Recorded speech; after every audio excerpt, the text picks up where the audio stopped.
Okay. So, first of all, everybody, thank you very much for attending. This is really awesome. We've got a lot of people on here, and we may pick up a few more in the next few minutes.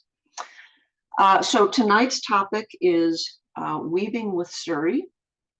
And before each of these calls, the Fiber Committee always gets together and we talk about topics to touch on that maybe are challenges for Suri. So when we did knitting and crocheting and even blending, we talked ahead of time and kind of had some topics. And it was interesting when we got together for the weaving pre-call. I think the consensus was that Suri is just made for weaving. And so the challenges might be few, and that's fine. But hopefully too, people have brought some things to the to show everybody, because that's always good to talk about. So I will bring up a few topics again for those of you who haven't been on before. I usually try to keep us kind of on point with different topics, and just to kind of keep the conversation from going super astray. But on this one, feel free to jump in if you think that I've missed something, or you have an important topic about weaving with Suri that you would like to talk about.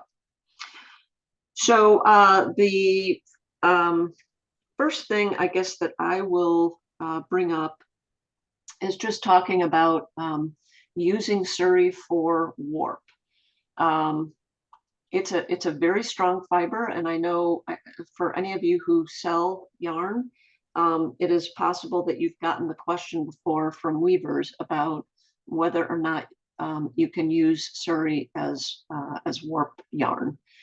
And so I think the quick answer is yes, but I wonder if anybody out there has any recommendations when they're warping their loom with Suri. Anything about different grades you might have used, some work better than others, anything else that that might relate to warp. Does anybody have any thoughts? This is Sue King. I'm a beginning weaver. I do pretty much just basic weaving, but I use 100% Suri, my Suri yarn in my weaving. I make mostly scarves and blankets with my rug yarn, or not blankets, rugs. But I've never had a problem using 100% Suri in my warps. It's never been an issue for me at all. My yarns tend to be 3-ply, and I don't know if that makes a difference, but yeah, that's actually kind of interesting, Sue, that you're using a 3-ply, and maybe we'll get to that in a little bit, because a lot of times weavers tend to stick, I think, with 2-ply. But have you found any difference at all with regards to the grades? Like, because I see your stuff on Facebook, it's beautiful, so don't sell yourself short in terms of being a beginner. You've certainly picked it up quickly, I would say. But I know that you, in addition to the rug yarn, I think that you have done some scarves and things that are kind of worn close to the skin. yeah, and yeah, I use most of my yarn is probably grade 3 and below. I'm guessing maybe 4, but it's pretty uniform, so I don't have a lot of I don't have a lot of itch factor in my yarns because of the uniformity. So I can use a higher grade. I've used probably, I mean, with the animals that I know that have gone into that yarn, who have probably been maybe 20, even 28 micron, 29, because of their uniformity, I still can use it against the skin, and I've never had any problems with that. But the rug yarn, I tend to just use my neck fiber to make the rug yarn. So it's still really soft. But that's just what I do with my necks.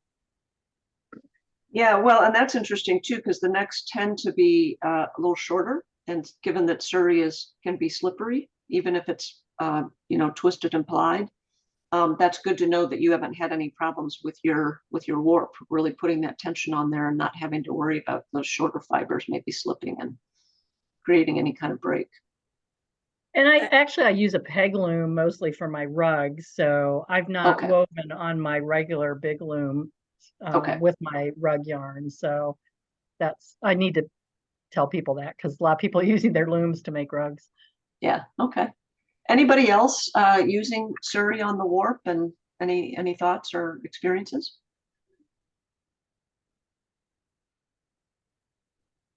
I've used Suri for warp, and actually in the past I was using tencel or well, I guess mostly tencel or bamboo.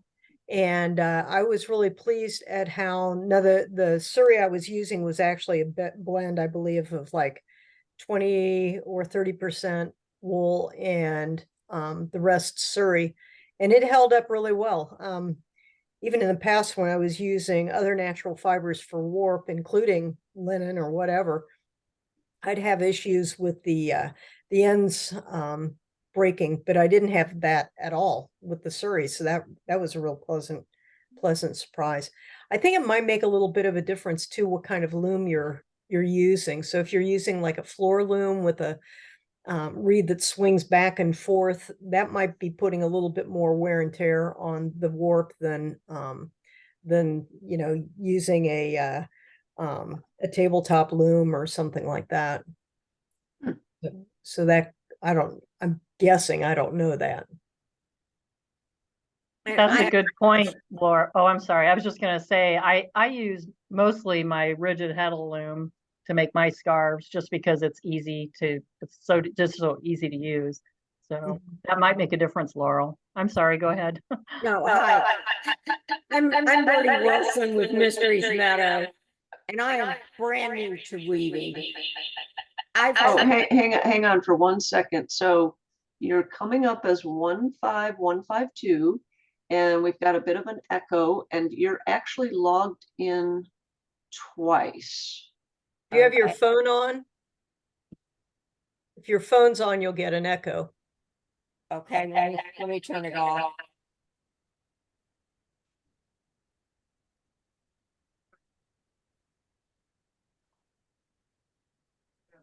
Okay, it's powered on. Huh. I might. I didn't. I wonder if I can disconnect you here. Okay. I'm going to attempt to remove you. Okay. And I don't know exactly what that does. So I'm only one of you.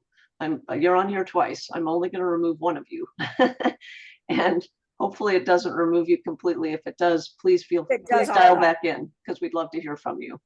But there's a real big echo right now. So hang on. Oh. Rats, it says you won't be able to rejoin the meeting. Just don't eliminate the 15152. And I start. That's kind of cool though. I'm gonna leave and try to come back. Oh shoot. Okay, well, I don't know what to do there. Well, while we're waiting for her, I need to show you my Surrey Network wine glass. Can you guys see that? I don't know if it's showing up. Ooh, sweet. I got those at the Surrey Network auction this fall. It's not really showing up too much. Back up a little bit. There you go. Whoop. Back up. Yeah, a little bit more. There you go. There we go. That's kind of, well, it's a Surrey. There's a Surrey on that glass. Sweet. So, and since we're supposed to be sipping and sharing, I thought I would show that to you guys. Well, unfortunately, I put the woman in the waiting room, and now I have no idea how to get anybody out of a waiting room. So this is what happens when you hand technology to Liz. It all goes haywire.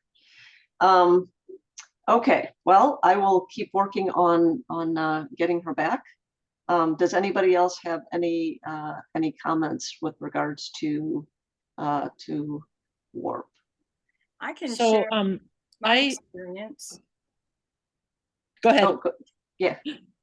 We'll have, I have not had good experience using Suri as warp, but this was a high sheen, short fiber, 2-ply yarn.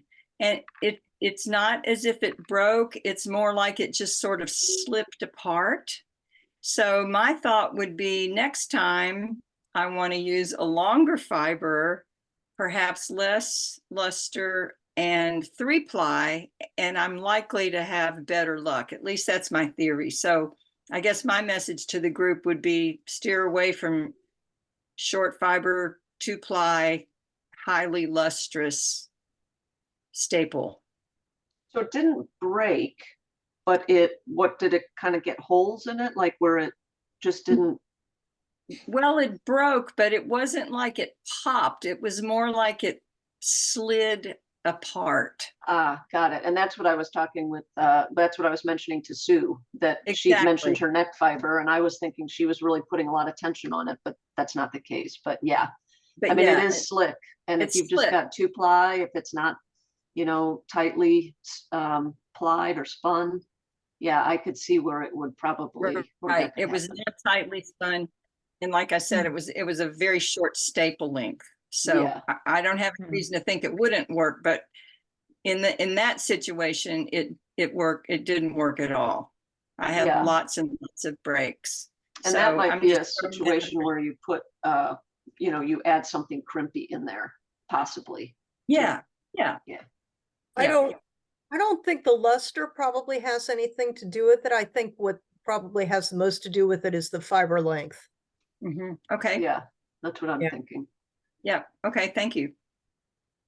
So, Liz, Yes, this is Karen. Yeah. I just Googled for you how to get somebody out of the waiting room. Do you still need that? yes, how do I do that? It Where are says they? click manage participants in the Zoom application. And then in the participants pane, click admit for individual attendees or admit all to let everyone in who's waiting. Okay, while you're doing that, I do use Suri as a warp on my floor loom. And what I found is I do need to go with a slightly wider reed than I normally would, so there isn't so much friction on it. When I've kept it in a really small reed, pulling that bar back and forth, wore it down a lot, and I would get them to snap. But when I went to a slightly wider reed, I don't get that friction anymore, and it's doing much better. But I've also used it as a warp on my rigid heddle. It works great on there. I've used it on tri-looms and pampa looms and all kinds of stuff, and I've never really had any issue. I do put a little bit 10 to 20% wool into mine, but yeah, I don't usually don't generally use 100% Suri, but that little bit of wool, because my mill couldn't process 100% Suri. So Got it. So it's not just that you're not using the 100% Suri on your warp. You've got a blend for warp and weft. unless I spin it myself, it's going to have some wool in it from the mill I use. Yeah. Okay. Good. This is great info. Anybody else? And by the way, 15152, you're back. I'm in. back. Hey, Am I no echo- echo. Am I still echoing? No. No, Okay, it sounds great. good. There's only one of you now. Yeah, I was just completely signed out. No, I was just gonna ask, I am very new to weaving and I am a mill, so I'm processing my own yarn. But I've tried Hukaya and I found that it's really stretchy on the loom. In fact, I couldn't use it as a warp because it was stretched. It's just stretched too much. I could never get it tight enough. Are you not having that issue with Suri? I have, That was 100%. I didn't have it blended with anything. I've never had that issue. I've also woven with my Wakaya yarn, And I've never had that stretchy issue with either one of them. But I'm kind of frequently adjusting on the rigid heddle loom. You can really adjust your tension pretty, Right. quite often. So I'm always It releasing my was tension. probably just me because when I say I'm new, I am really new. I have yet to complete my first project, so Well, good for you for adventuring out. Yes. it's just finding the time. The mill is a full-time plus job, so I bet. Good. Karen, Any I o- was any other curious. thoughts? I was curious, so Karen, what dent do you use on your rigid heddle to make like a scarf in your experience? I've been using 8, but I'm going to experiment with 10 and 12, but the 8 actually works pretty good in my experience. What do you see? Karen Cavisto? Oh, you're on mute. Oh, yeah, Karen, you're on mute. Sorry, I thought I had unmuted.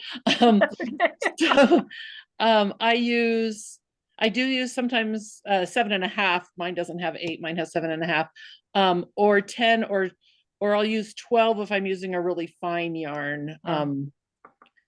Sometimes, but mostly a 10 or a 7.5. Okay. Good to know.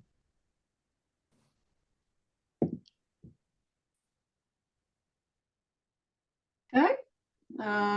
Any other thoughts? This is great conversation, guys.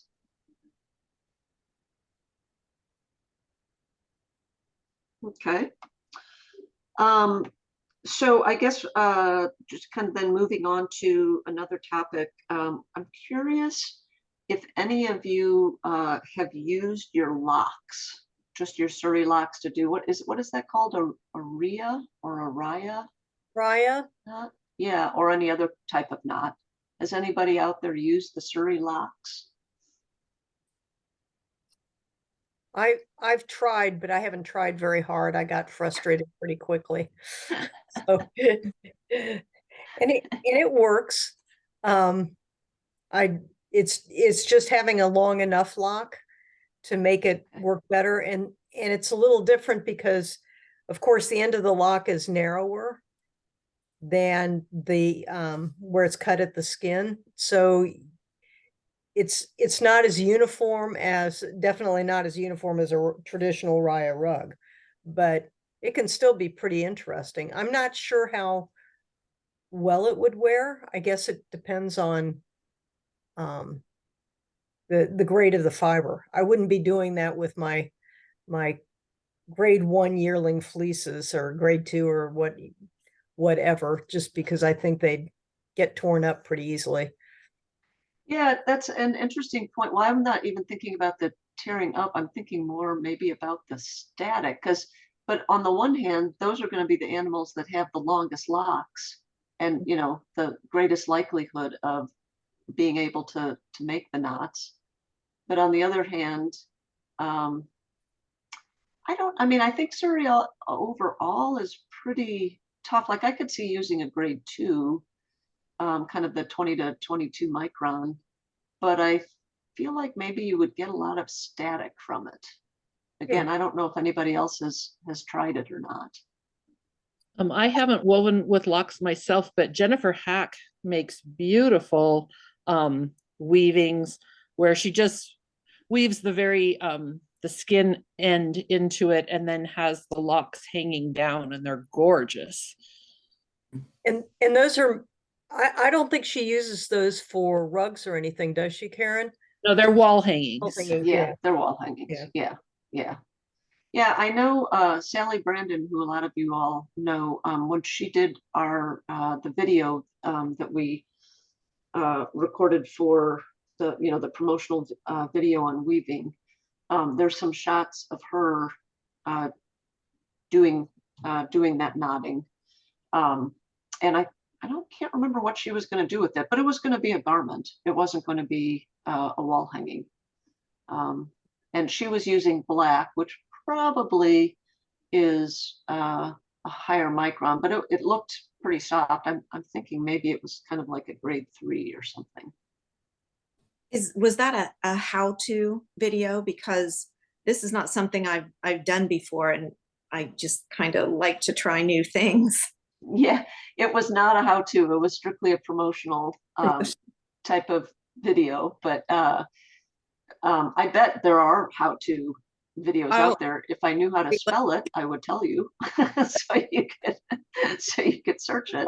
It's really easy. It's RYA. There you go. Oh, look, thanks. Yeah. Anybody else out there who has tried the Raya knotting?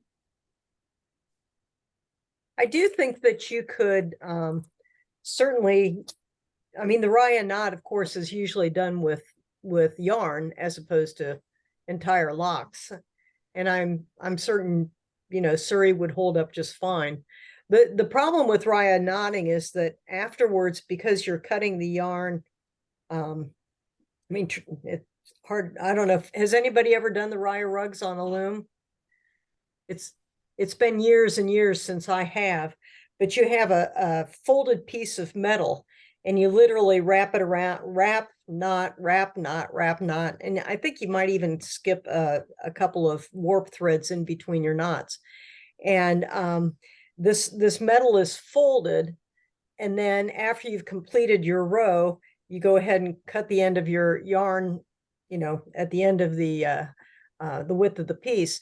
And then you take a razor and cut down the middle of those two to get rid of the loops. Then you have just the loose yarn. Well, whenever you cut yarn like that, you're going to have some shedding. So that's one of the problems with Raya rugs initially, is that they'll shed. That has nothing to do with using the locks, but yeah, I don't see why you couldn't do Raya rugs just using Suri yarn. That might be pretty.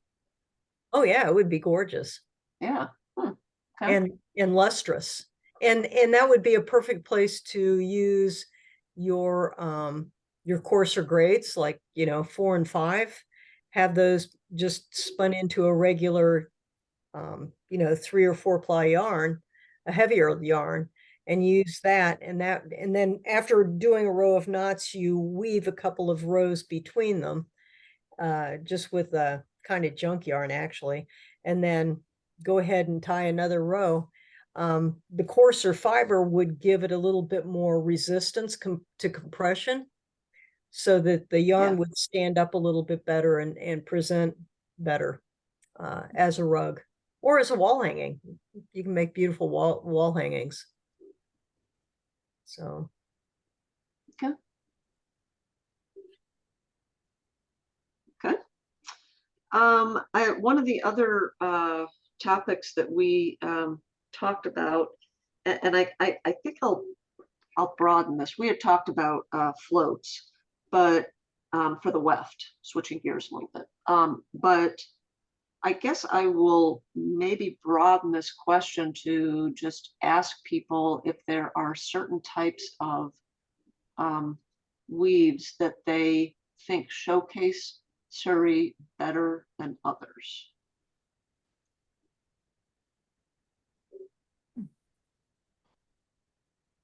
We talked about the float and just the idea that, you know, if you're kind of skipping over some warp threads as you're weaving, that you're potentially really sort of showing off that luster, hopefully. And people are really kind of able to see that smooth surface. And but I didn't know if there were maybe other weave patterns that people tended to really gravitate to because they felt like you could really see that luster, or I mean, the drape's going to happen no matter what, but.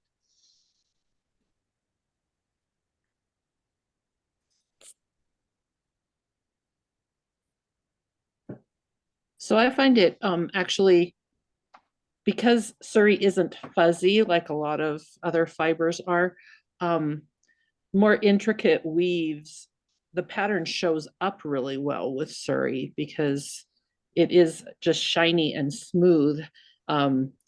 you lose a lot of definition in your patterned weaves when you have a fuzzy yarn. And so I like it for doing on my floor loom. I like it for doing more complex patterns. Does that make sense?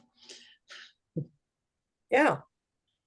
One thing that I found with weaving, and it's kind of even mentioned that when you weave with a yarn, it has a tendency to make the yarn, I guess because it's held in place more rigidly, that it may not be perceived as being as soft woven. So if you wove a scarf from some Suri yarn and you compared it to knitting with the same yarn, it wouldn't have the same soft attributes. The weaving, though, would show off the luster better than the knitting, but it might not feel as good woven next to the skin. What does everybody else think? I find that it's very soft still, especially, so I tend to wet finish and then iron all of mine. And after they get ironed, they're really soft again. What do you mean by wet finishing, Karen? So I wet finish it. So I wash it and dry it always, because that helps it to spread out a little bit, fill in any little holes or anything. And then once it's dry, I iron it. And just like with when you're ironing like a cotton shirt or something, you know, when you take it out of the dryer, it's kind of wrinkly and not soft, but then when you iron it, it softens. Does the same thing with Suri. So are you kind of folding it when do you wash it in the machine or do you wash it by hand? Hand. Okay. Hand. Are you more letting it soak, or well, when I you do say soak washing it. I do soak it with some, I use conditioning shampoo to wash them. I do soak it in that, and then I don't really agitate very much at all. And then just in plain water to rinse it and then let it dry. I spin it dry in the washing machine. I do the spin dry and then hang it to dry, and then I iron it.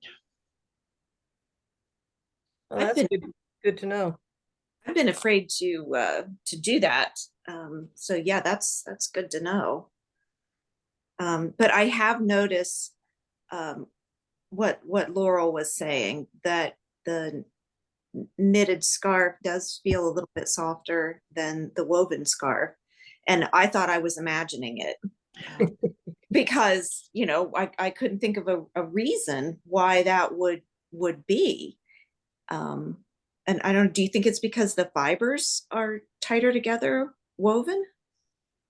No, I don't. I think it's because of the finishing. If you wash it and you finish it like she was saying about washing it, drying it, and then ironing it, it's going to be beautiful.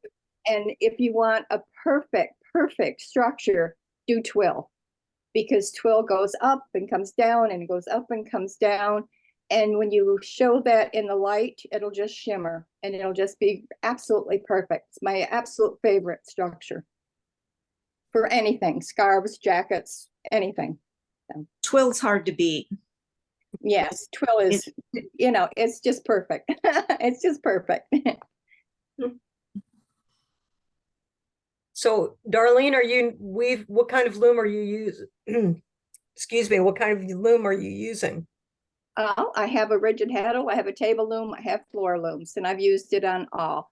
I really prefer the floor loom because you can do it faster, okay, with that.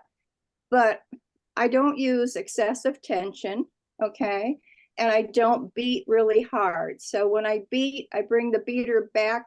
If I'm using the rigid heddle, I bring the beater back and then just kind of lift it and place the thread. You know, I don't smack them together really hard. And because they will full a little when you wet finish them. And so, you know, if you have inconsistent beat, and when you first start out, you're definitely going to have inconsistent beating. And, you know, a lot of that will improve with the wet finishing. So. That actually brings up a good point, and I guess I'm thinking a little bit about Sue, just because Sue, well, although you're doing you're doing a peg loom for your rugs. So I guess what I'm wondering is, Suri is, because it's slick, I'm wondering when you're doing that beading, and you get to that finished product, I'm just wondering, and maybe the answer is it does full a little bit, so you don't have to worry about it as much. But I guess I'm just thinking, I'm wondering about the slipperiness of it, and if that causes any kind of loosening of the garment, if you're not beating it really tightly. But maybe the answer is, like you said, you're getting a little bit of fulling in there, which kind of helps hold those weft pieces together. I don't know. What are people's thoughts on that? A lot of it is consistency. So if you beat at the same consistency each time you hit it, basically the same way each time, you will get in a, and I think over time you just learn how hard to beat. So your first one you make is probably going to be stiffer than a board, okay? And you take it off and it can stand up by itself. But if you finish it, it will come down a little bit. But then the next one you make, it'll be better, okay? It's a learning process. It's just, it's a feel thing. It's a very tactile fiber, Suri. So if you think about silk scarves are the same thing. They're very drapey, very shiny and that. And so compare Suri with silk, you know, so, or tencel, but you don't have to beat it. If you beat it really, really hard, it's going to be stiff and you're going to have a hard time getting rid of that. But over time, you'll learn how to just the right amount of beat for your loom. And that's the other thing. Depending upon what kind of a loom you're using, you just, I don't know, your floor loom is different than your table loom. Your table loom is different than your rigid heddle. They all have to, you just have to do whatever the loom wants you to do with the fiber you're using. So. Do you find that have you found at all that, just kind of getting back to this notion of the fabric maybe not feeling, woven fabric not feeling as soft as say something knitted, do you think that any of that has to do with the amount of, not the amount of beading, but you know, how tight that weave is, or you think it really is just all on the finishing? It could be that, and it could also be the tension. You really don't have to, I mean, you have to have a certain amount of tension on your warp, but you don't, it doesn't have to be, I mean, you know, you don't have to necessarily be able to bounce a quarter off of it. It doesn't have to be tight. It needs to be consistent across. And if it's too loose, then you'll know that right away. When you put in your first few picks, it just won't look right and you'll have to tighten things up. But if you have it real tight, then you're going to come up with a harder substance. You know, your fabric, your final fabric is going to be harder if you have really hard tension and a beat hard. So it's the thing is, you got to make 4 or 5 before you get it down. But you know, it comes with time.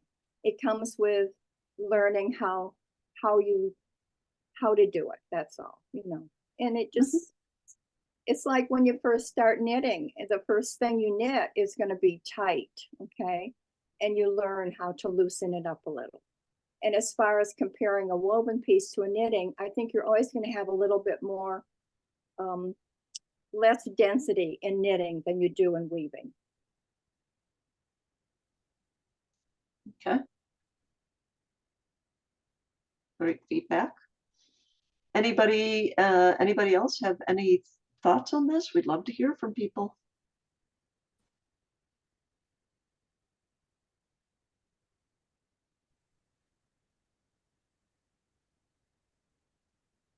Okay. You know, one thing that I actually would like to toss out there, this was a thought that came to me after we had our pre-call, but thinking about using 100% Suri versus a blend, I'm wondering, I'm just thinking about the weight. I have seen a few, not many, but a few, I guess I would say commercially made fabrics from Suri. And it seemed my takeaway was that when it was 100% Suri, so both warp and weft and no blend, it felt so heavy to me. Like it reminded me of going to the dentist and getting that lead blanket that they put on you. And I'm all for heavy because I'm always cold and I love things that have a little weight. Everybody's always saying, oh, this is so light or that's so light. And I'm thinking, no, I want some weight to it. I want to feel like this thing is going to warm me up. So I'm all for a little weight. But I'm just wondering if anybody has had or has any thoughts with regards to that. And obviously people here are probably really geared towards hand weaving, which will probably be a little bit different, but I don't know. Does anybody have any thoughts about that, sort of using the 100% Suri and any issues with weight? Well, I use 100% Suri most of the time, but I do have some yarns that have a Suri and Wakaya blend. Mhm. And I've never noticed a weight difference in those finished products.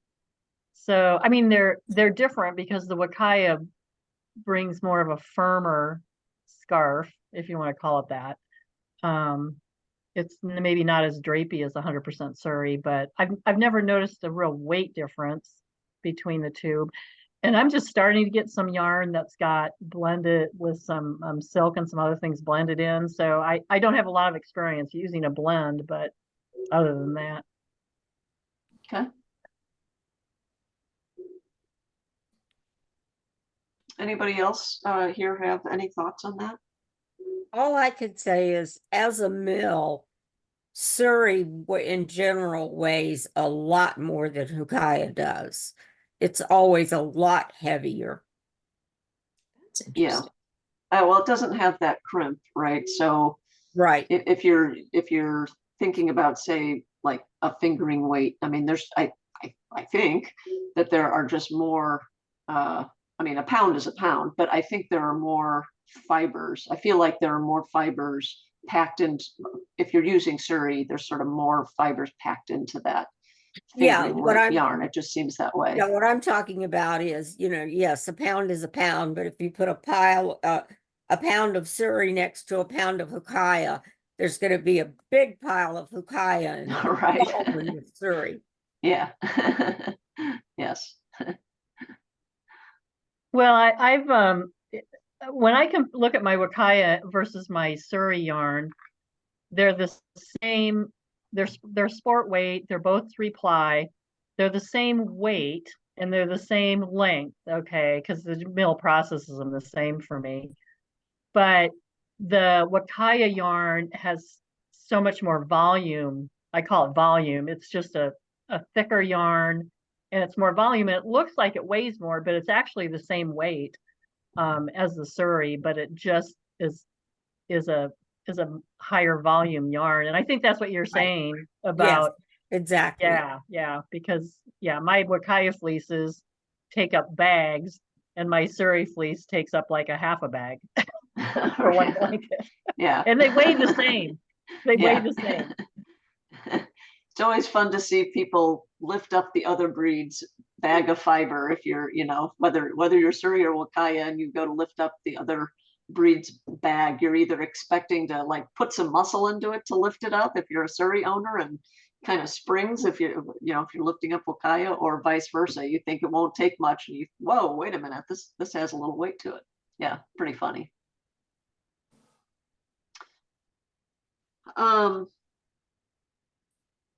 So one of the other things that well, this is going to be Liz getting dangerous here, because I know a little bit about all of these fiber arts, and it's probably going to show that I don't know what I'm talking about here. But I have been recently listening to an ongoing set of video classes on weaving, and it's from a woman up in Canada, and I can't remember her name now. But she had I guess I got intrigued because on one of the video casts that she had, because we all think about Suri as being drapey, just naturally drapey, but she had a whole thing there about set and ends per inch versus picks per inch, and sort of her belief that, and maybe it is everybody's who weaves, that really drives drape. And I don't know, this is definitely probably for the experienced people on here. Darlene, you may have a thought on this. And she's really big on sampling. So don't just go with kind of the conventional, if you think you know what your yarn is, in terms of the weight of the yarn, you know, if you've got a 2/8, don't just assume ends per inch and picks per inch. Really sample and make sure that you get it right. But I don't know if anybody has a thought about that. And again, Suri is just naturally drapey, but does anybody have a thought about that? Because I was intrigued by her comments. And of course, she wasn't talking about Suri. She was talking about all fibers, cotton, wool. Was it Jane Stafford? Yes. Yeah, I would believe anything Jane Stafford says. There you go. All righty. Apparently I've tuned into the right person. Yeah, she's in Canada, right? Yeah, I think so. Yeah, I subscribe to her School of Weaving. So yeah. Yeah, that's it. School of Weaving. Yeah, it's got a J and an S, so it's got to be her. Well, don't you think that has to do with how tightly you weave, much like what Darlene was talking about, that if you're going to weave something really tight, then it's going to stand up in the corner, as Darlene said. Whereas if you allow the weave to be a little bit more open, it's going to have more drape, no matter what fiber you use. So it might have to do with the pattern you're using. It might have to do with the obviously the yarn you're using, how thick or thin it is. So I'm not sure that would be specific to Suri.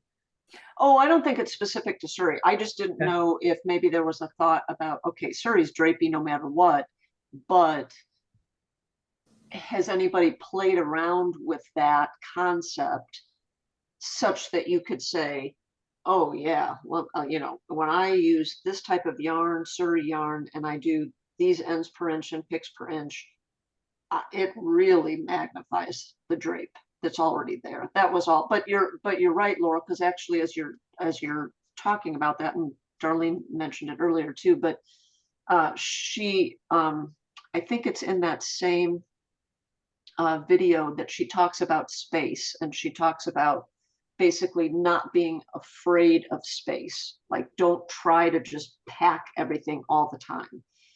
It's okay to have a little bit of space in there, and then I think that ties in with drape.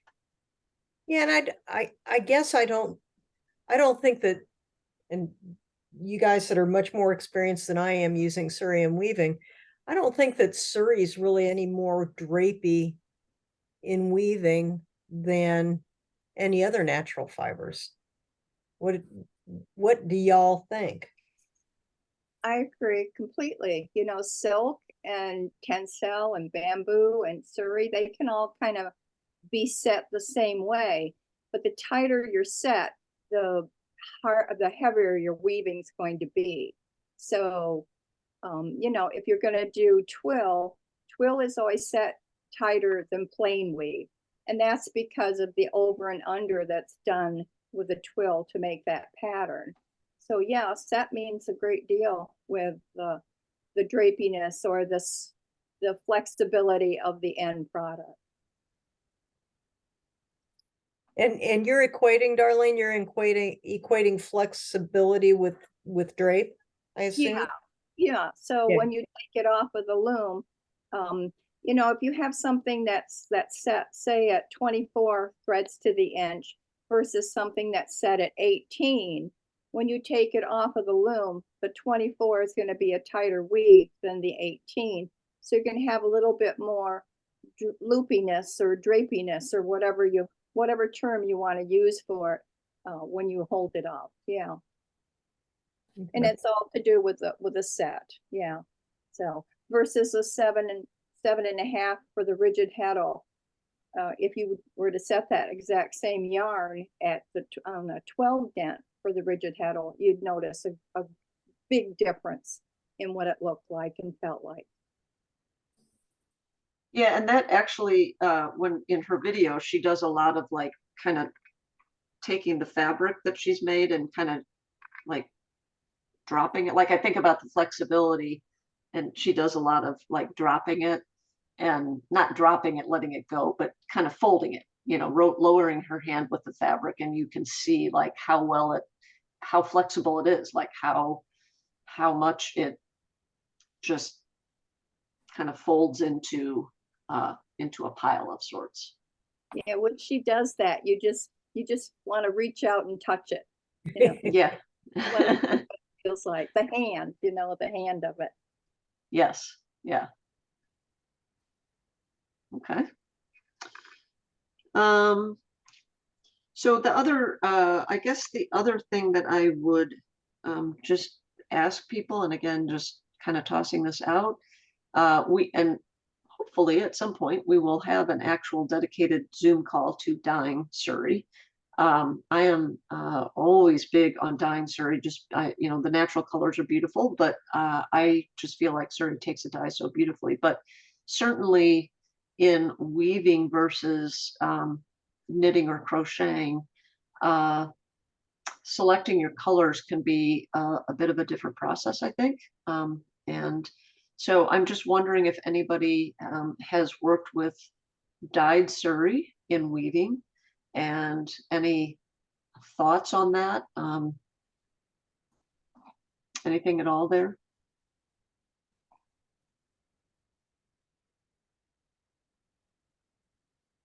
I love to dye and I love to weave dyed Suri. Whether it's a painted yarn or something with a little bit of variegation in it, just by dropping some of the dye powder directly onto the wet skein, or whether it's solid colors and you're doing a plaid or I love it. I love the intensity of the colors because, as you said, it does take dye really, really well, and it shows it off better than a lot of fibers, I think. Mm-hmm. So I like to do either a dyed warp or a dyed weft, and then use black as the opposite. And it always just makes the colors pop so much. Yeah, because the colors are so vibrant, and when you put them against black, they're just stunning. Interesting. Something else you might want to try is like a real dark hunter green or a navy, and see how that works with whatever your other yarn color is, and see what the interaction is. It just gives it a slightly different color. Are you using acid dyes on the alpaca? Yes. The same thing you use on wool? Yes. Yeah, Okay. acid dye is for all animal fiber. I think, Laurel, you've done some natural dyeing, right? Yeah, that was one of the Surrey Network articles last year. That was a lot of fun. I enjoyed it, and I would enjoy doing it again, but I like more intense colors than natural dyeing provides. So I'm not drawn to it as much as I should be. I use the greener shades dyes that are heavy metal free. And if anybody's not familiar with them, you should check them out because they're great, absolutely great. And I feel a lot more comfortable using them from a environmental standpoint, but also from just the standpoint of putting something on you know, like if you go to weave a baby blanket, you want it to be safe and heavy metal free. So, so anyway, that's my spiel for greener shades dyes. But I just love the intense colors. So the natural dyeing, while easy and it worked really well, I just kind of prefer the more intense colors. Any other thoughts on dyeing? Success stories, disasters, not dyeing itself, but using it in weaving, success stories or disasters. Disasters are good. We all learn from those and we all have them. I was curious, I went to our local, out here in Oregon, our local fiber festival in October, and there was a booth next to me. She was she had wool, but they did lichen dyeing with lichen. And we have a lot of that out here in the Northwest. So we have abundant supply of it, but it was really beautiful shades of green. They were definitely more muted, not the vibrant greens. I was just curious if anybody had any experience with Suri with dyeing with lichen. I've been tempted by that. We have a fair amount of lichen in our trees and stuff too, but the lichens that they use are very specific, and maybe you happen to have those in the Northwest, Sue. But I'm not sure that the stuff that we have will accomplish that. Ah, You know, I haven't done lichen dyeing. I looked into it, but we don't have lichen in Colorado because we're way too dry here. But they said the test is if you put a drop of ammonia on it, the color will show. So oh, then interesting. so you can test it and see if it will work. But I don't think- you just get all greens? Like, is it all shades of green, or can you Yeah, get? I think some purple? of them will actually do purples. Yeah, purples can. and blues. Yeah. Oh, Yeah. they just had greens next to me, but Hmm. so you just drop a drop of ammonia on it? Yes. Or you can pee on it, Sue. Well, that's what they used Okay. to. That's what they I think used to I'll do. I think I'll Absolutely. have my husband do that. He's got a better aim than I do. Sorry about that.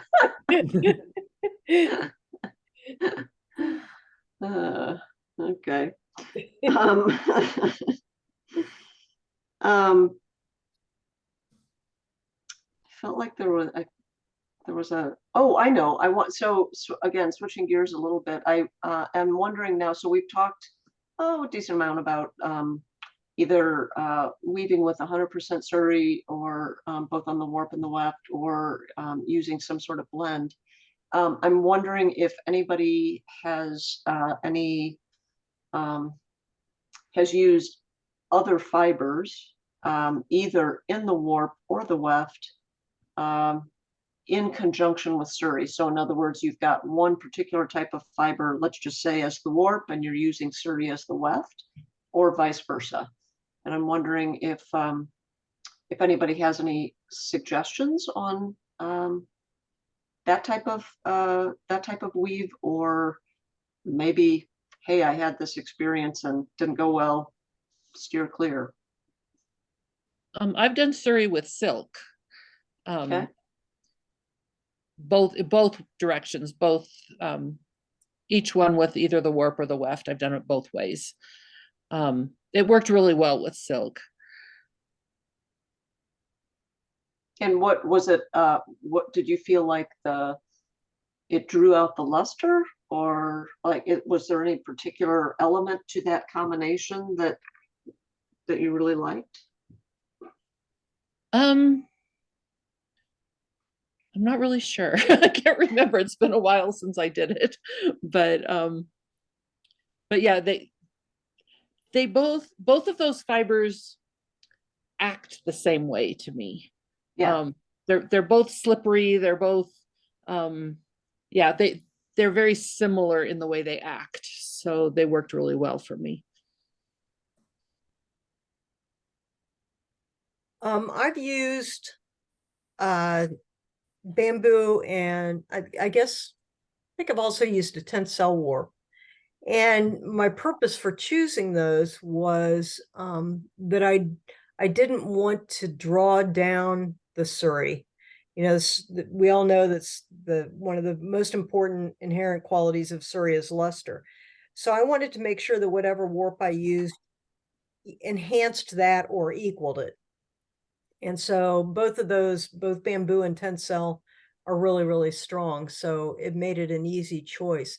I suppose you could use linen, but I guess I just haven't been drawn to linen the way I was to the bright colors that were available in the tencel and the bamboo. So I liked it. I liked the product.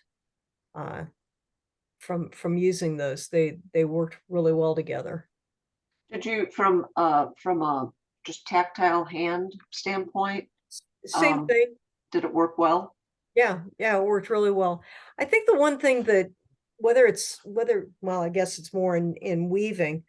I think the important thing is whenever we, have our suri blended with something, particularly other natural fibers like other animal fibers, or whether we're weaving with other animal fibers, it's really important to be mindful of the quality of those fibers. Because if you're using really nice grade 2 suri, you should be, if you're going to use that fine quality suri, you want to make sure that whatever you're using with has that equal quality, and doesn't detract from the suri itself.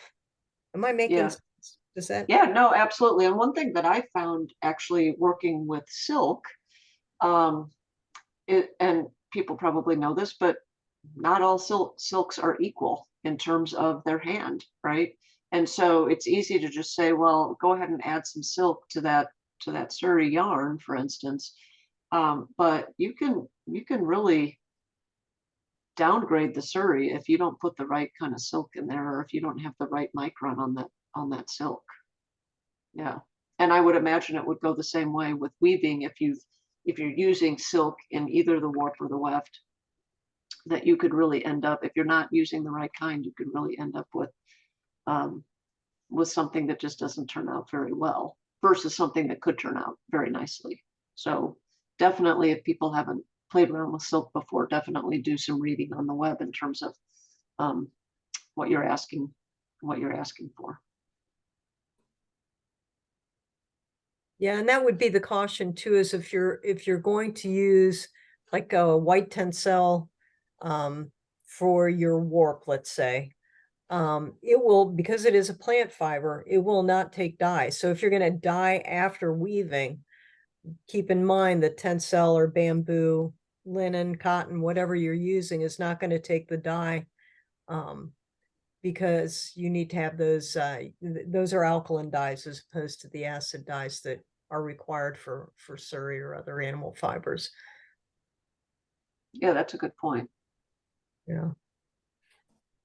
Indigo, however, will do both. So that's nice.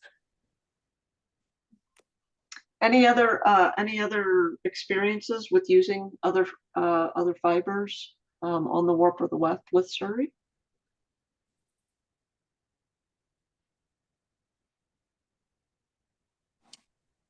This is Chris. Mhm. I made a couple rag rugs in using the cotton warp and the thicker rags, and then some suri sections for the weft. And they're beautiful.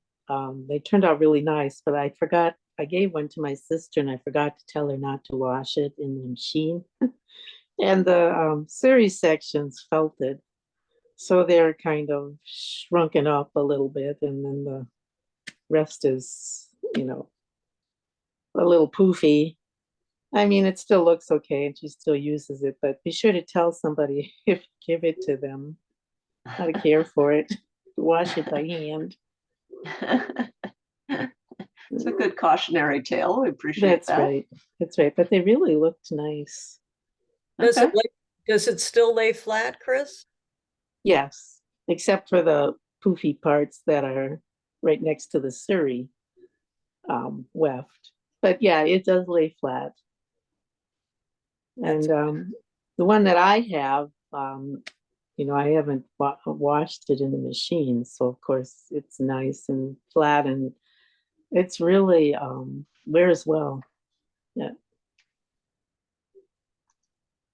So how do people, I'm guessing that several people may have had rug yarn made with their stronger Suri. How's and of course those rugs, if they're woven, are pretty thick. How have you guys cleaned those? Do you vacuum them? Do you wash them? And if you wash them, how do you wash them? I just soak it and wash it by hand or shake it. I have some old-fashioned rug beaters. I use those on them. I don't vacuum them though. So that works well.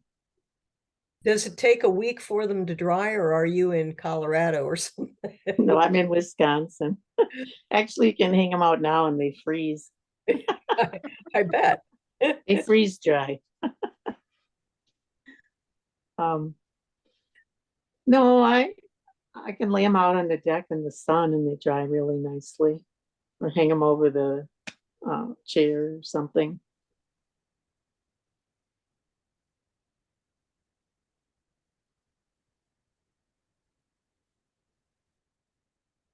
I haven't washed my peg loom rugs. So far, all I've had to do is shake them out, and sometimes I'll run a vacuum lightly over it, you know, with the brush attachment to get something that may not shake out, but I haven't really had any stains or anything where I've had to wash them. But I was thinking that if I do ever have to wash them, I might just use the soak or the hand wash. I have a hand wash on my washing machine that I use to wash my scarves with. And I was thinking it's very little agitation. It basically just soaks.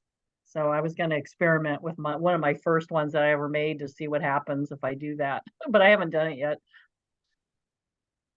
I'm afraid I'm going to felt it.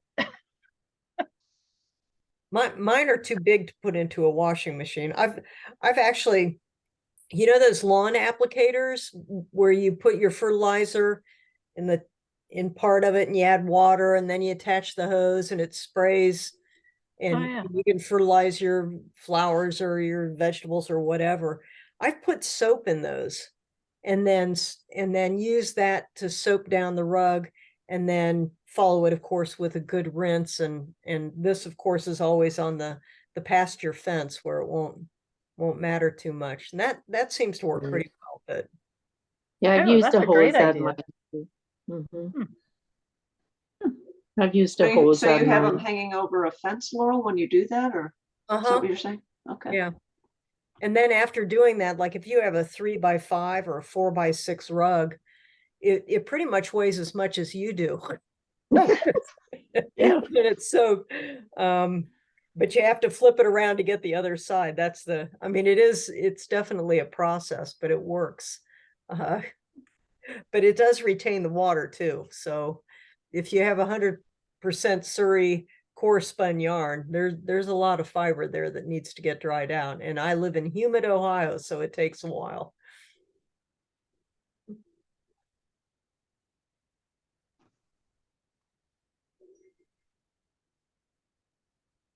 So I had just FYI, I will admit I never forget.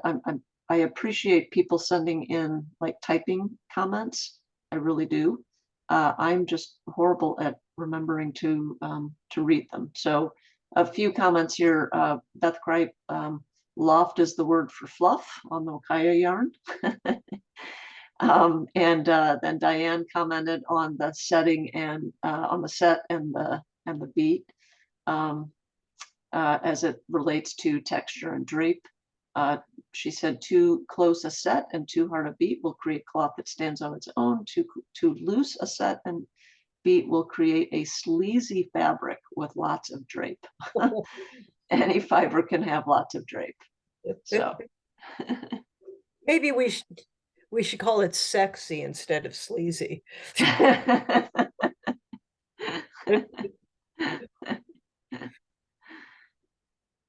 Okay, so we have got And we don't have to use all the time, but we've got about 25 minutes left. I don't know if those were kind of the topics that I had. I don't know. I guess we talked a little bit about washing and felting. I don't know if anybody else has any, or I should say fulling. I don't know if anybody else has any thoughts with regards to washing. And Laurel mentioned the fence approach for the rugs. But I don't know if anybody else has any thoughts with regards to washing or any tips when using Suri and weaving. Well, it might horrify some, but I actually throw mine in the washing machine and then throw them in the dryer. Garments, or you're talking about your Scarves or shawls. Okay, all right.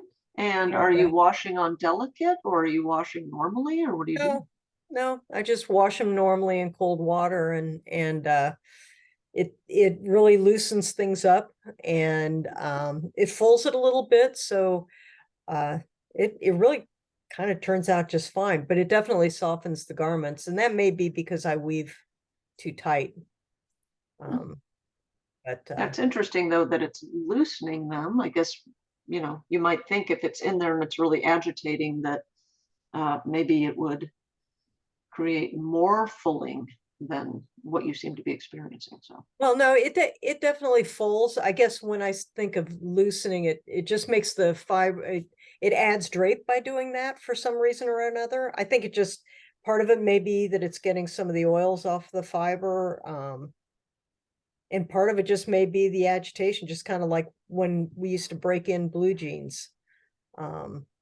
It takes a while for the fiber to kind of get relaxed, broken down, whatever it is that happens.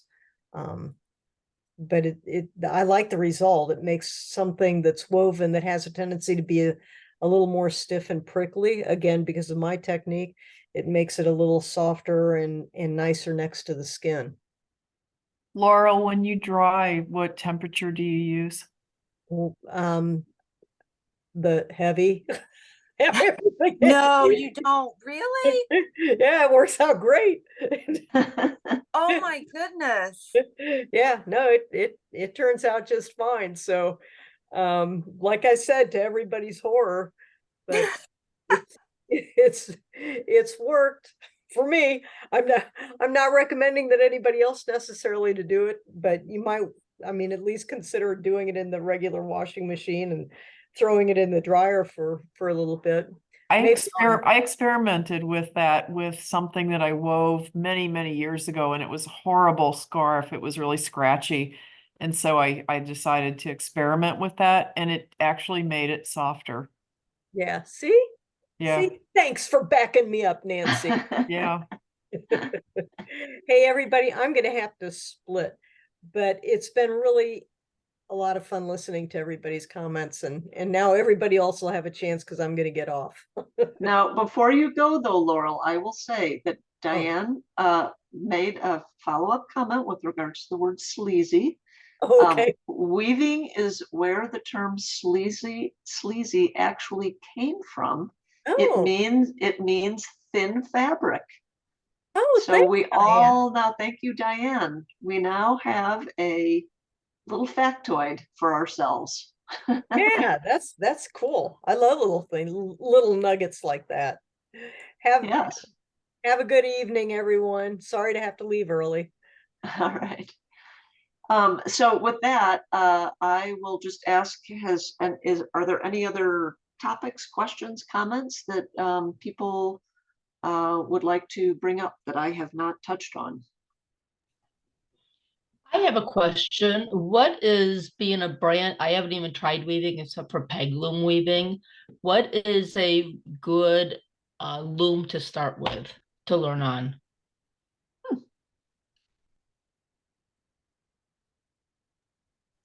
Well, I will tell you, I'm brand new, and I kind of feel like everybody's going to have a different approach. I felt like I got a small rigid heddle table loom. It's got the 16-inch width, and a lot of the reason I did that was I think long ago, I had actually purchased like a used floor loom. And for me personally, it just seemed so overwhelming. Like, cause I didn't know how to weave. And I saw this, oh, it's a great deal. And I got this, right? Somebody was selling it and I got it. And then I sort of stared at it like, oh my God, what am I thinking? And so for me, the daunting task about weaving is the warping it. And so I felt like a small loom where I could get through the warping process and get comfortable with it. And, you know, it just wasn't that wide, that would be something that would, and super simple, that would, you know, work for me. But other people here may have other totally different thoughts or opinions about that. I started with the rigid heddle, and it is still often my go-to loom. I have a floor loom, but if I just want to do something in a hurry, I go to my rigid heddle. The one thing I do suggest, if you're a person who tends to move quickly through crafts and keep building and building and building, if you can get a rigid heddle with the double heddles, I think most of the Ashfords come with them now. You can do a lot on a double heddle, rigid heddle. A lot of the things that I can do on my big floor loom, I can do on my rigid heddle with two heddles on it. And it is way easier to warp. So. I agree very much with Karen's comment about the rigid heddle. Also, when you're first beginning to learn to weave, looms are expensive. And if you have someone nearby or a guild or something that you can go to that would help you warp it and learn how to weave with it and explain it to you, that's great to get a table loom or a floor loom if you can find one for a reasonable price. But if you're kind of on your own, a rigid heddle is perfect because there's every company that puts them out, whether it's Shacked or whether it's Ashford, they do videos on how to warp them, how to use them, how to weave with them. And so if I was a ranked beginner, I would start out with a rigid heddle. And I do, and you can take it places and you can get a stand for it. And again, the double heddle is really a good way to go. Yeah, and I know when I was thinking about buying my rigid heddle, I actually did look at some of the, again, because just for my personality, I was kind of concerned about the whole warping process, and I was able to look at a video or two of people warping the type of loom that I was looking at, and I sort of watched it and said, okay, you know what, this I can do. And so, yeah, but you just have to take into account kind of your own, what you think your needs are going to be. I think a lot of people too do say that the 16-inch, even if you're going to grow into doing something beyond scarves or small wraps, that a lot of times, so if it's going to involve sewing, a lot of times that 16 inches, like people that they use a lot of 16, and others here can talk about this, but I think the thought is that you can use the 16-inch kind of strips, if you will, to make something that involves sewing. I don't know, Darlene, if you have any thoughts on that, or Karen, if you've ever done any kind of garment. Yeah, there's a woman in England called Sarah Howard, I think her name is, and she makes patterns for hand wovens, and everything is done on a narrow warp, like a 16-inch. So yeah, and I mean, she makes jackets and coveralls and pants and shorts and the whole 9 yards. So yeah, you can do anything on a rigid heddle is a very versatile little loom. Yeah. So Diane, I will point this out too, because so Diane commented here in the chat box. I love my Jane table loom designed by Jane Stafford. Really easy to warp, very little loom waste. I am personally glad that you brought that up, Diane, because again, just watching the School of Weaving, she made in one of her videos, she kind of she went through, I think, 4 different types of looms that can be used. And of course, she brought up the Jane table loom since it's named after her. And I was very intrigued by that. Just thinking, you know, okay, if I ever get bored with this rigid heddle, I don't really, I'm still not very convinced that I would want a big floor loom. And I was really intrigued by her table loom. You know, she had it, she kind of, Diane's going to tell me who makes it. I can't remember, but she went to them. It's one of the well-known companies. And she went to them and said, I like this, I don't like that, etc. about table looms. And so they designed one that worked for her. If you're interested in getting a loom and you can get near a fiber festival, a lot of times they'll have distributors there that have their looms there. I know here in New York Sheep and Wool, they'll have different vendors and they'll have their table looms with them. Some of them will have floor looms, but mostly it's table looms or the rigid heddles. And you can actually try them out. Yeah. So Darlene mentioned the local weavers guilds. I belong to 2 of them, and both of ours have lending. You can go and borrow looms and try them out. You can check them out for a month or 2 or whatever and try them out and see if you like them. So you might want to look into your local area and see if they have that. Yeah, Awesome. Christine mentioned in the chat box too, a lending library of equipment. You could check that out. Okay. Thank you, guys, ladies. Well, if you're close to a metropolitan area, I know I took weaving classes when I first started in Portland. It was a suburb of Portland, and it was an arts center, and they had weaving. They have a weaving studio that's like a giant gymnasium. They had all sorts of looms, and I learned on a big loom, and I have to tell you, it was hard for me because I don't know, the big looms are, you know, you've got the warping. It was very complicated in my brain for my brain. And then I discovered, after I was weaving for a while, I discovered the rigid heddle, and that's almost all I use now. I haven't done anything on my bigger loom for a while.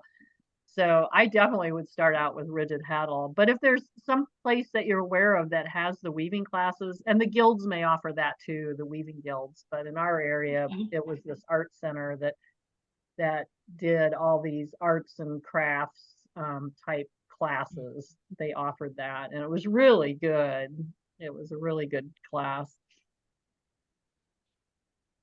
Awesome. Okay, we've got a few more minutes. Anything else from anybody? Any questions, comments?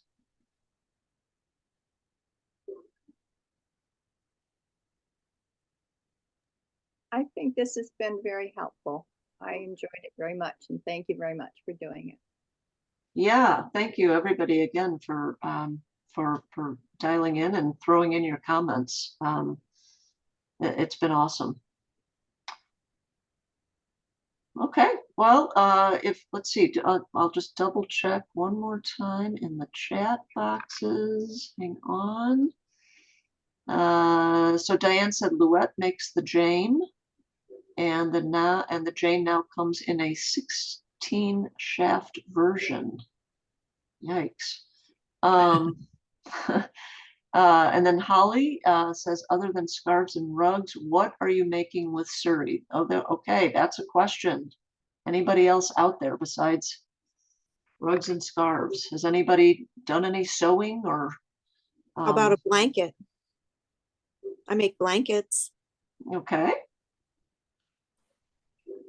I can tell you, Holly, I can tell you that, and again, I don't think she's on here. We have a few Sallys, but I don't think Sally Brandon is one of them, but she's with Shepherd's Mill.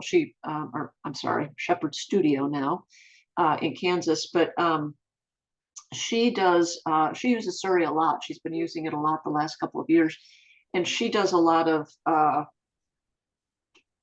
what would I call them? I guess they're they're not coats, but they're full garments, like with sleeves and but they're kind of a kimono. She's kind of big on like kind of a kimono style, but of course stopping it at kind of around the hip. You know, they're not long like the kimono robes, but they have kind of the big sleeves. They're very drapey, and she does a lot of that. So that would be something else that where Suri is being used. Christine says placemats, seat warmers. Diane, Suri pillow covers. We've got a lot of good ideas going here, folks. Beth Kripe also said pillow covers. And Nancy Lindemood, I've made a few ruanas. I like that. All right, folks. There you go. All right, good. Well, we are just about to the end of our allotted time. So again, everybody, thank you very much for dialing in. We do post these recorded sessions out on YouTube. And then we have links on our site. So if there's anything that you want to go back and listen to again, feel free to do so. Our next Suri Sip and Share will be on spinning. That will be in February. It'll probably be towards, I don't have an exact date yet, but it'll be towards the end of February. And then we'll do one more after that for felting in March. And then we'll probably take a break because we kind of get into April. People are still showing. Some of the bigger shows come up in April, and then people start to shear. And then the summer gets a little crazy. And hopefully we'll pick it up again then in the fall. So great. Thank you, everybody. And have a nice evening. Thank you.